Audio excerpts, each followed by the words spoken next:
A'ja Wilson, the newly crowned MVP, stood under the lights of Michelob ULTRA Arena, a city ready to celebrate, a dynasty ready to flex its muscles.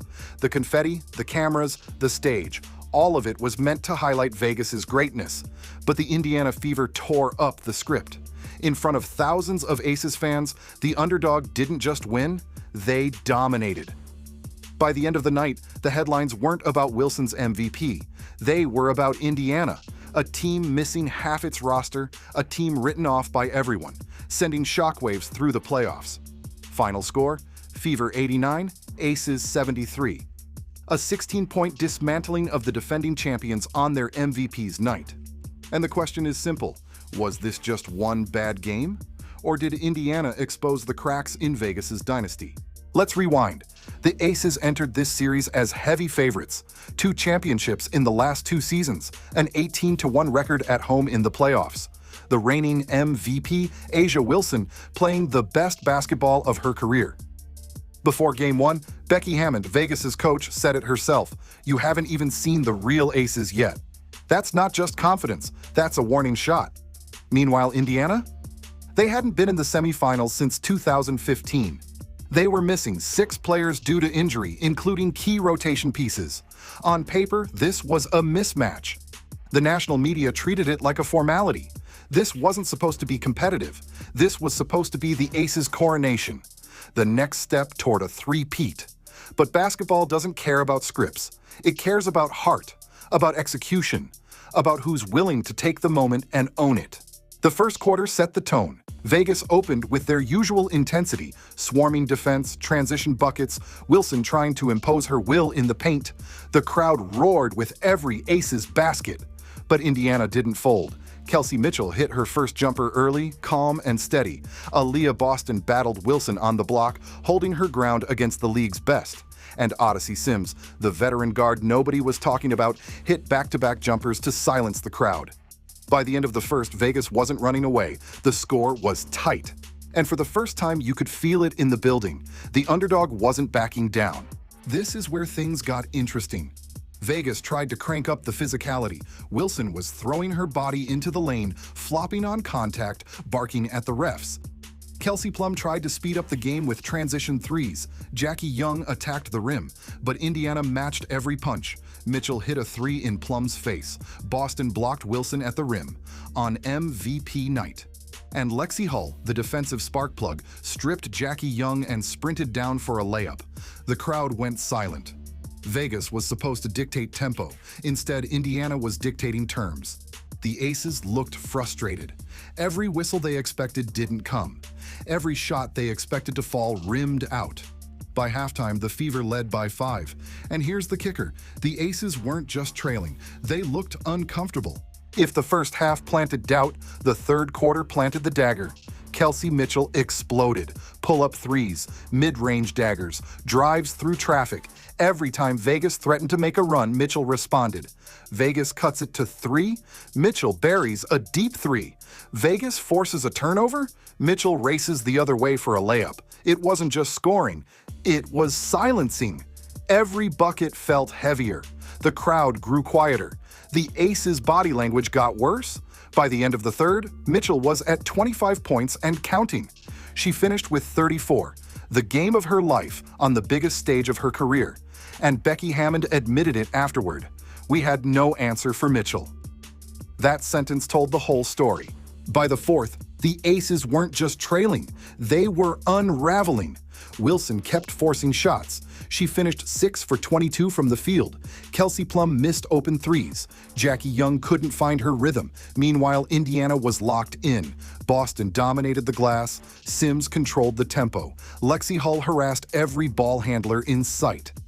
With 6 minutes left, Mitchell buried another 3 to push the lead to double digits. The Fever bench erupted. Vegas called timeout. But it didn't matter. The champs were broken, and the underdogs walked into their house and left with a 16-point win. Let's not just talk offense. Indiana's defense deserves credit. Aaliyah Boston versus A'ja Wilson. Wilson may have finished with 26 points, but it took 22 shots. Boston made every possession a grind. No easy looks, no rhythm. Lexi Hull versus Jackie Young. Hull finished with a plus 24 plus minus. She turned Young into a non-factor. That doesn't show up in highlight reels, but it wins playoff games. Team discipline. The Fever didn't get baited into Vegas's physical game. They stayed composed. While the Aces complained to refs, Indiana moved the ball and attacked. The champs expected to intimidate the underdogs. Instead, they got exposed. And now we have to ask, what's going on in Vegas? This isn't just about one game. The Aces have shown cracks all season, injuries, short rotations, a reliance on Wilson to save them. And now, on her MVP night, the face of the franchise shot 27%. The dynasty looked fragile. Becky Hammond, usually fiery and confident, seemed deflated post-game. Her adjustments didn't work. Her players looked rattled. This isn't the invincible Aces we've known. This is a team suddenly staring at its basketball mortality. Contrast that with Indiana. Their locker room wasn't wild celebration, it was calm belief. Lexi Hull said it best, "We're capable of whatever we want." That's not an underdog talking, that's a team finding its identity. And you could see it on their faces. The unity, the joy, the trust. They're not here to play the part of the Cinderella story. They're here to rewrite the entire script. Here's the stat. 72% of teams who win Game 1 in a best-of-5 go on to win the series. That's the history the Fever now carry. That's the weight Vegas now feels. An 18-1 home playoff streak? Gone. The MVP's night? Spoiled. The dynasty? Questioned. And this wasn't luck. This wasn't fluke. This was Indiana showing a blueprint. Stay disciplined. Don't get rattled. Let Mitchell cook. Trust the defense. Now all eyes shift to Game 2. Because if the Fever walk into Vegas again and steal another, this isn't just an upset. This is a revolution. If Indiana takes Game 2, it forces Vegas into survival mode, something this dynasty hasn't truly faced. Suddenly, every possession becomes heavier, every missed shot tighter, and every decision from Becky Hammond magnified. The Aces would no longer be playing from a position of dominance, but from desperation. And desperation breeds mistakes. For the Fever, that pressure flips into fuel. 2 wins in Vegas would plant a seed not just for this series, but for the future of the franchise. It would prove that Indiana isn't early to the party. They belong at the party. And it would send a message to the rest of the league. The balance of power is shifting, and it's shifting fast. Game 2 isn't just a test of basketball, it's a test of character, of pride, of legacy. And only one team looks ready to answer. Vegas has no choice but to adjust. Expect Becky Hammond to throw everything at Kelsey Mitchell.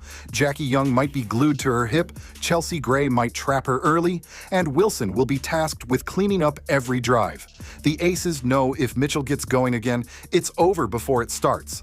But here's the problem. Focusing too much on Mitchell opens the door for the rest of Indiana's roster. Odyssey Sims already showed she can punish soft coverage. Aaliyah Boston proved she can body Wilson without flinching. And Lexi Hull? She's the X factor. Her defense and hustle don't always show up in the box score, but Vegas felt it all night in Game 1. The Aces also need Wilson to look like an MVP, not a frustrated scorer forcing 22 shots. If Indiana once again clogs the lane and forces her into contested jumpers, Vegas has no reliable backup plan. They can't afford another night where Boston dictates the paint and Wilson looks mortal. For Indiana, the blueprint doesn't change.